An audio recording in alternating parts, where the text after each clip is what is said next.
Single bedroom का घर है, 80 वोटर रह रहे हैं उसमें। दिखाइए, जूम इन कीजिए।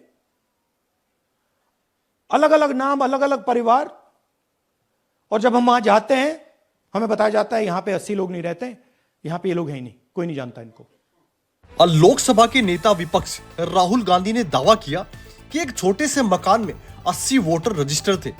जब न्यूज एजेंसी की टीम उस घर पर पहुंची तो उन्हें ऐसी चीजें मिली जो गंभीर सवाल खड़े करती है।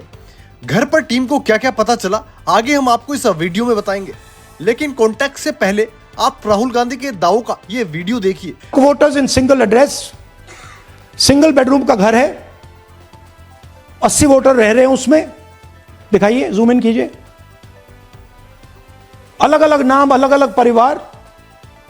और जब हम वहां जाते हैं हमें बताया जाता है यहां पे 80 लोग नहीं रहते, यहां पे ये लोग हैं ही नहीं, कोई नहीं जानता इनको। ये है बूथ नंबर 366 पे वही कहानी। ये देख लीजिए, छोटा सा एक बेडरूम का घर है। जूम इन कीजिए। ये सब लोग इलेक्शन कमीशन के मुताबिक, ये सब लोग इस घर में रहते हैं। और जब हम वहां जाते हैं एक भी नाम नहीं मिलता, और वहां के लोग कहते नहीं ऐसे, इन लोगों को हम नहीं जानते। Zoom out. 10,000 से ज्यादा वोटर सिंगल एड्रेस में गए।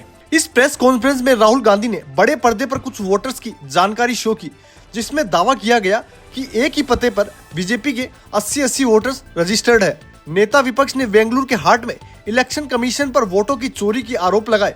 जिस घर की वो बात कर रहे थे वो सिर्फ एक कमरे वाला मकान है। यह मकान मुन्नी रेड्डी गार्डन में मौजूद था। यह 2024 लोकसभा चुनाव की वोटिंग के बारे में था। इसी मकान के बारे में जब छानबीन की गई तो उन्हें वहां से जो मिला उससे बड़े सवाल खड़े हो गए। एक मकान जो मुश्किल से 10 से 15 स्क्वायर फीट का था, उसमें इस वक्त एक फूड डिलीवरी एजेंट रहता था। उसका नाम था दीपांकर। दीपांकर वैसे तो वेस्ट बंगाल का रहने वाला था।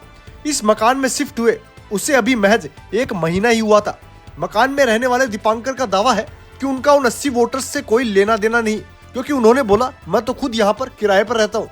इस लिस्ट के बारे में उन्होंने कोई भी जानकारी नहीं दी। जैसा दीपांकर ने बताया कि यह मकान जयराम रेड्डी के नाम पर है।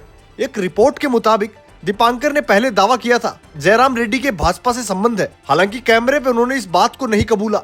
जब एजेंसी ने जयराम रेड्डी से संपर्क किया तो पहले उन्होंने भाजपा से जुड़े होने की बात कबूली, लेकिन बाद में वो अपने बयान से ही पलट गए। हालांकि इस पर विपक्ष के सवाल ये है कि क्या जयराम के घर पर हर किराएदार केवल 1.5 महीने के लिए रहने आया, क्योंकि एक सिंगल रूम मकान में 10 साल यानी 120 महीने में अगर 80 किराएदार बदलते हैं तो इसका थ्योरेटिकली मतलब है कि एक एक किराएदार ने हर एक 1.5-2 महीने में मकान छोड़ दिया। अब यहाँ विपक्ष का एक और सवाल है कि महज 1-1.5 महीने पर कहीं रहने पर क्या कोई किराएदार अपना वोटर आईडी उसी टेम्परेरी एड्रेस पर बनवा लेता है जहां जयराम रेड्डी अपनी जिम्मेदारी लेने से बचते हुए नजर आए।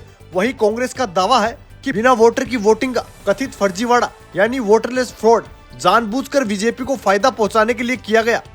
फिलहाल जो बात साफ तौर पर दिखाई दे रही है वो ये है कि राहुल गांधी के दावों को अब कुछ हद तक बल मिल चुका है। उन्होंने चुनाव कमीशन पर जो भी आरोप लगाए थे वो सारे सच होते हुए नजर आ रहे हैं।